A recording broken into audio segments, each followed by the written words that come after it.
கர்த்தருடைய பரிசுத்த நாமம் மகிமைப்படுவதாக.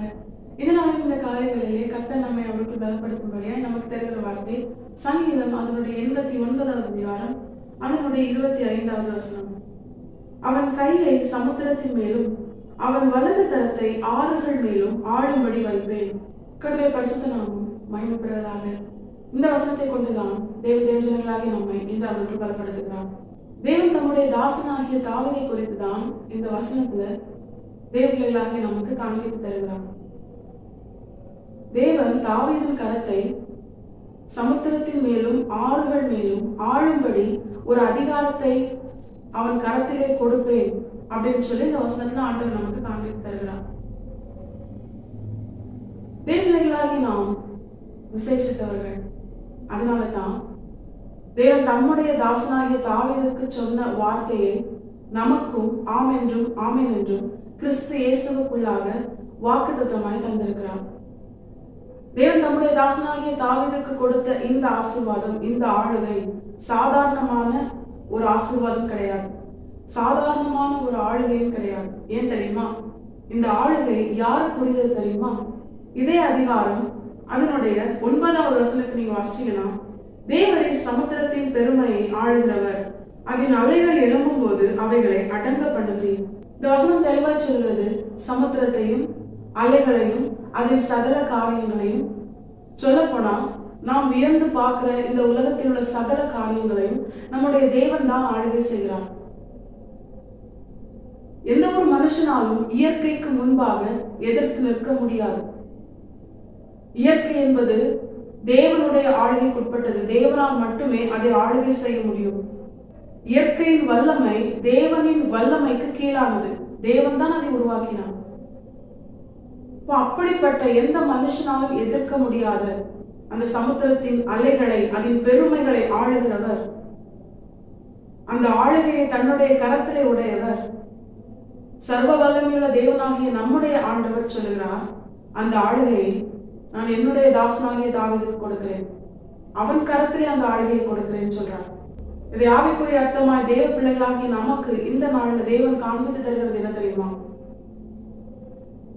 தேவனுடைய ஆளுகைக்கு உட்பட்டது, தேவனுடைய வல்லமைக்கு உட்பட்டது, தேவனால் மட்டுமே செய்யக்கூடிய காரியங்கள், இப்படிப்பட்ட எல்லாவற்றையும் தேவன் தம்முடைய பிள்ளையாகிய நம்மை கொண்டும் அவர் செய்ய விரும்புகிறார். இது வேதத்துல அநேக பரிசுத்தவான்களுடைய வாழ்க்கையில் தேவன் அதை செய்தும் காண்பித்திருக்கிறார். யோபின் புஸ்தகம் தெளிவாய் சொல்கிறது, தேவன் மாத்திரமே அலைகளுக்கு மேலாய், சமுத்திரத்திற்கு மேலாய் நடக்க வல்லமை உள்ளவர். ஆனா புதிய பாட்டுல நம்முடைய சீஷனாகிய பேதுரு, ஆண்டவரே நீரையானால் நானும் இந்த கடலின் மேல் நடந்து உம்மிடத்தில் வர எனக்கு உத்தரவு கொடும் அப்படின்னு கேட்ட உடனே ஆண்டவராக இயேசு கிறிஸ்து என்ன சொல்றாரு? நீ என்னிடத்தில் வா பேதுருவே அப்படின்னு சொல்றாரு. நீ நடந்து வா அப்படின்னு சொல்றாரு. தன்னால் மட்டுமே செய்ய முடிந்த அந்த காரியத்தை தம்முடையவர்களையும் செய்ய வைத்து அழகு பார்க்கிற, ரசிக்கிற, சந்தோஷப்படுகிற ஒரு நல்ல தேவனை தான் தேவ பிள்ளைகளாகிய நாம் பெற்றிருக்கிறோம். இந்த வசனங்கள், இந்த சம்பவங்கள் எல்லாமே தேவ பிள்ளைகளாகிய நாம் நம்முடைய தேவனுடைய பார்வையில் எவ்வளவு விசேஷித்தவர்கள் என்பதையும், தேவன் நம்மை எவ்வளவாய் நேசிக்கிறார் என்பதையும் காண்பிக்கிறது. தேவன் நல்லவர். அவர் நல்ல அன்புள்ள தகப்பனாய் நம்முடைய வாழ்க்கையில் வெளிப்பட்டதுனாலதான் இன்றும் நாம் ஜீவனோடு இருக்கிறோம். இது நம்முடைய வாழ்க்கையில் நாம் பெற்றுக்கொண்ட நன்மைகள், அதிகாரங்கள், வல்லமைகள், நாம் பெற்றுக்கொண்ட மேன்மைகள், இவை அனைத்தும் நம்முடைய தேவனால் நமக்கு தரப்பட்டது. அது நமக்குரியது கிடையாது. எசேக்கியேல் 16 நம்முடைய பிறப்பின் வர்த்தமானம் தெளிவாய் இருக்கிறது. அப்படிப்பட்ட ஒரு கண்ணும் இறங்காத, ஒருவரும் உதவி செய்யாத, எல்லாராலும் புறக்கணித்து தள்ளப்பட்ட நிலையில் இருந்த நம்மை இவ்வளவாய் உயர்த்தி வைத்து அழகு பார்க்கிறது தேவனுடைய கிருபை. தேவன் நம்மேல் வைத்த அன்பு. எந்த ஒரு மனுஷனாலும் இதை நமக்கு செய்ய முடியாது. நம்முடைய தேவனால் மட்டுமே செய்ய முடியும். ஏன்னா அவர் சர்வ வல்லமையுள்ள தேவன். மனுஷனால் எல்லாம் கூடாது, ஆனால் தேவனால் எல்லாம் கூடும். அந்த தேவன் சொல்லுகிறார், என்னால் செய்ய முடிந்த எல்லா காரியத்தையும், அவரால் செய்ய முடியாது எதுவுமே கிடையாது. அப்படி அவரால் செய்யக்கூடிய எல்லா காரியத்தையும் நம்மை கொண்டும் செய்ய அவர் ஆசையா இருக்கிறார். நமக்கும் இயற்கையின் மேலும் சாத்தானின் மேலும் அதிகாரம் தந்து சாத்தானின் வல்லமையை மேற்கொள்ளவும், நம்முடைய தேவன் எப்படி சாத்தானின் தலையை நசுக்கி அவனை ஜெயித்தாரோ அதே போல நாமும் நம்முடைய காலின் கீழே சாத்தானை மிதிக்கவும் அவனை ஜெயிக்கவும் தேவன் நமக்கு அதிகாரம் கொடுக்க ஆயத்தமாக இருக்கிறார். அதை நிச்சயமாய் நமக்கு தருவார். அதனால தான் அந்த வசனங்களை கொண்டு நம்மோடு கூட பேசுகிறார். இப்படி தேவனுடைய அதிகாரங்களையும் வல்லமைகளையும் தேவ பிள்ளைகளாகிய நாம் பெற்றுக்கொண்டு நம்மிலே நம்முடைய தேவன் மகிமைப்பட தேவ பிள்ளைகளாகிய நாம் செய்ய வேண்டிய காரியம் என்ன? எல்லா மனுஷங்களுக்கும் ஆண்டவர் இதை செய்தார் அப்படின்னு கேட்ட நிச்சயமா இல்லை. தம்முடையவர்களுக்கு, தம்முடைய தாசர்களுக்கு, பேதுருவின் வாழ்க்கையில் ஆண்டவர் அதை செஞ்சாரு. நாம் இப்பொழுது வாசித்த இந்த வசனத்தின் பிரகாரம் தாவீதுக்கும் ஆண்டவர் இதை செய்வது என்று சொல்லுகிறார். அதை செய்தார். நமக்கும் அவர் செய்ய ஆயத்தமாயிருக்கிறார், வாஞ்சியாய் விருப்பமாய் இருக்கிறார். இப்ப நாம் என்ன செய்ய வேண்டும் தெரியுமா? தாவீது தன்னுடைய வாழ்க்கையில் எப்படி தேவனை பிரியப்படுத்தி தன்னுடைய வாழ்க்கையில நற்கிரியைகளை வெளிப்படுத்தினானோ அதே காரியங்களை நாமும் நம்முடைய வாழ்க்கையில் செய்ய வேண்டும். தாவீது வாழ்க்கையில் அநேக நன்மையான காரியங்கள் இருந்தாலும் இந்த நாளிலே தேவன் நமக்கு காண்பித்து தருகிற பிரதானமான காரியம் அதே சங்கீதம் அதனுடைய 89வது அதிகாரம் அதனுடைய 21வது வசனம். என் கை அவனோட உறுதியாயிருக்கும், என் புயம் அவனை பலப்படுத்தும். இந்த வசனத்துல ஆண்டவர் தாவீதுக்கு செய்கிற காரியம்தான் நமக்கு வெளிப்படுத்தப்பட்டிருக்கிறது. ஆனால் இதிலே ஒரு மறைப்பொருள் இருக்கிறது. அதுதான் என் கை அவனோடு உறுதியா இருக்கும், என் புயம் அவனை பலப்படுத்தும் என்று தேவன் சொன்னாரே. ஆனால் தாவீதின் வாழ்க்கை எப்படி இருந்தது?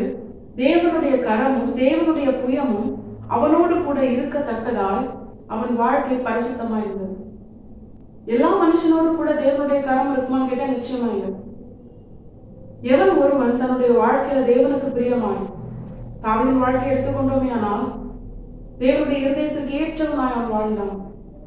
அப்படி தேவனுடைய இருதயத்திற்கு ஏற்றவனாய் பரிசுத்தமாய் தேவனுக்கு பிரியமில்லாத காரியங்களை செய்யாதபடிக்கு தன் பாதையை தேவனுக்கு பிரியமில்லாத வழியிலே நடவாதபடிக்கு கால்களை விலக்கி தன் கரங்களை பரிசுத்தமாய் தேவ சமூகத்தில் ஏறெடுக்கிற அப்படிப்பட்ட ஒரு தேவனுக்கு பிரியமான ஒரு மனுஷனுடைய வாழ்க்கையில் தான் கர்த்தருடைய கரமும் கர்த்தருடைய புயமும் அவனுக்கு உதவி செய்யும், அவனை பலப்படுத்தும், அவனுக்காக யாவையும் செய்து முடிக்கும்.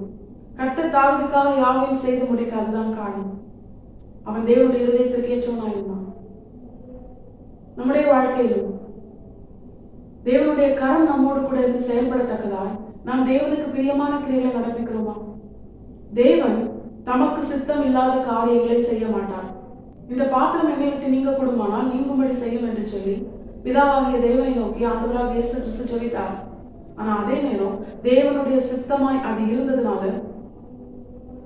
தேவனுடைய கரம் அவரோடு கூட இருந்து அதை நிறைவேற்ற அவரை பலப்படுத்தினது.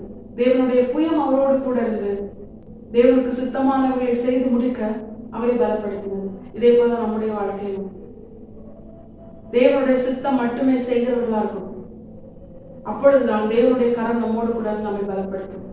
தேவனுக்கு பிரியமான கிரியைகளை மட்டுமே நடப்பிக்கிறவர்களாய் தேவ நாமம் மகிமைப்படத்தக்கதாய் நம்முடைய வாழ்க்கை பரிசுத்தம் உள்ளதாய் தேவனுக்கேற்ற உகந்த ஒரு பலியாய் நம்முடைய வாழ்க்கை ஒவ்வொரு நாளும் தேவ சமூகத்துல நாம் நம்மை அர்ப்பணித்து அவரை மகிமைப்படுத்தினோமே. ஆனால் அப்படிப்பட்ட ஒரு மனுஷனுடைய வாழ்க்கையில் தான் தேவனுடைய புயம் அவனை பலப்படுத்தும், தேவனுடைய கரம் அவனுக்கு உதவி செய்யும், அவனுக்காக கர்த்தர் யாவையும் செய்து முடிப்பார். அப்படிப்பட்ட ஒரு வாழ்க்கை வாழ்கிற மனுஷனுடைய வாழ்க்கையில தான் அவன் தேவனுடைய ஆசீர்வாதத்தை பெற்றுக்கொள்வான்.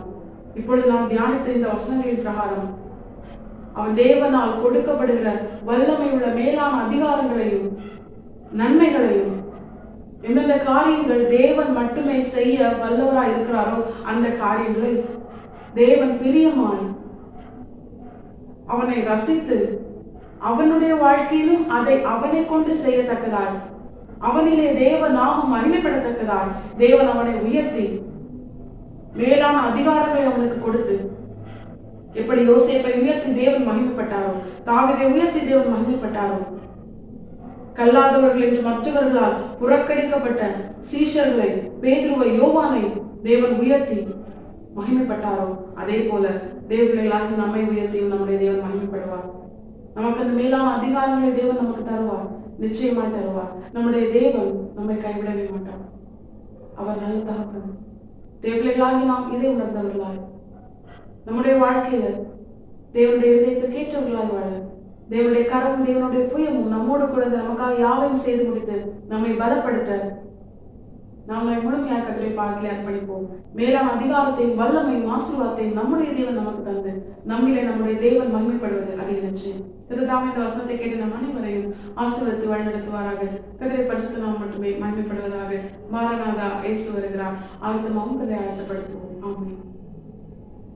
பலன் ஒன்றுமில்லை என்று நான் அறிவேன், அவர் பலன் இன்றும் குறையவில்லை.